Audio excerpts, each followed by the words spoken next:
Hello everybody, Andy here again. Well, this is another response to one of my own videos. I've done a series of videos about is staying in the new going out. I mean, I did one called I Don't Get Out Much, and they provoked lots of comments about lots of different aspects of what I was talking about there, and it keeps taking little turns and it keeps inspiring me to make more videos.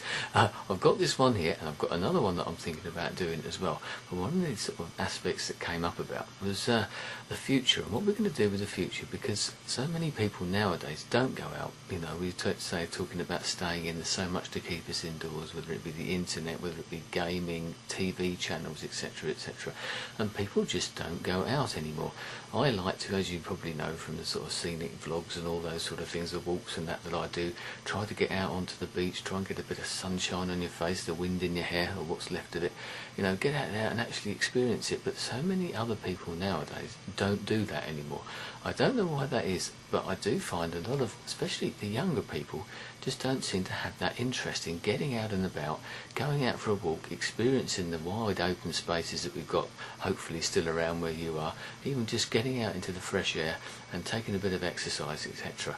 And that is a worry, I think. We can obviously, you know, with the sort of world that it is now, the way that people eat, the sort of sedentary lifestyles that we lead, whether it be in the home or at work, manual labour isn't quite what it was. There's still manual jobs out there, but so many jobs now aren't quite the same. They're not quite so labour intensive in that respect, you know, with the manual labour side of things.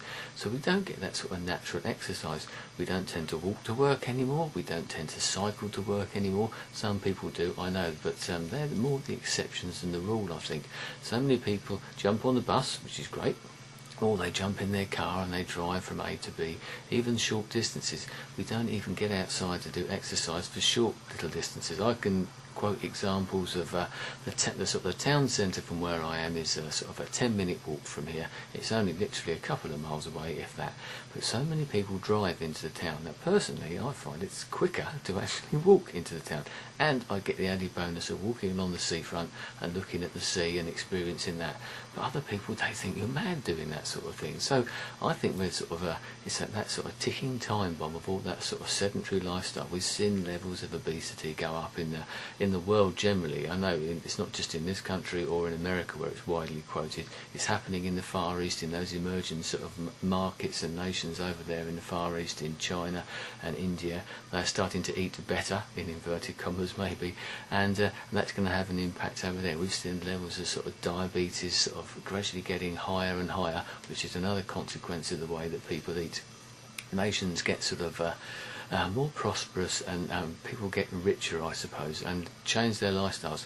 Most other countries want to sort of aspire to the sort of Western lifestyles that they see portrayed in sort of TV programs or in movies and films and all that sort of stuff. And you know, why not? It's like a big advertisement for the sort of Western way of life. But it's, as I said, it's that big sort of ticking time bomb that's coming along.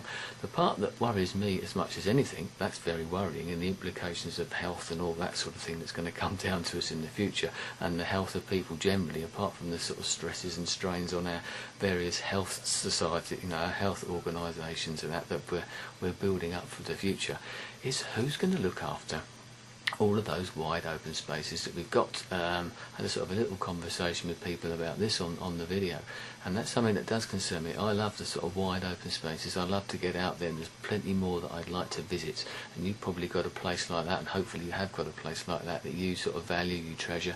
You can even look at on the internet or whatever if you feel that way inclined. But who's going to protect those sort of things in the future? If people don't visit them, and you know, I think it's a decreasing amount of people that do visit these places now to enjoy them, rather than just to look at them, but to actually enjoy them and experience them. That's a different matter altogether. If people aren't going to go there, and I don't think the young, as I said, are doing it in quite the numbers the older generation do. If you go to, you know, if I go out walking into the countryside, I don't see youngsters walking in the countryside. I see people older than myself walking. So, you know, that's going to end up in the future with not so many people out there. So that's the aspect I'm really worried about, is that we might not have anybody to hand these wide open spaces, these parks, these sort of open spaces that we've got. We haven't got anyone to hand them over to protect them in the future. And if no one's protecting them, they're going to get built on, they're going to get destroyed, they're going to be abused in some way or other. And we probably can all think of places around where you live where litter piles up and people don't care and that sort of thing. If you don't use it, you lose it, as they say, and that's a big concern of mine. So that's my little added part on this. So the other part that I'm going to talk about is along those sort of lines, maybe very shortly. But once again, I'll be very interested to know what anybody thinks about what I've talked about here. What's the ticking time bomb of health and sort of obesity, and all that sort of stuff. But also, who's going to look after these wide open spaces? Who's going to protect them? Who's going to value them in the future?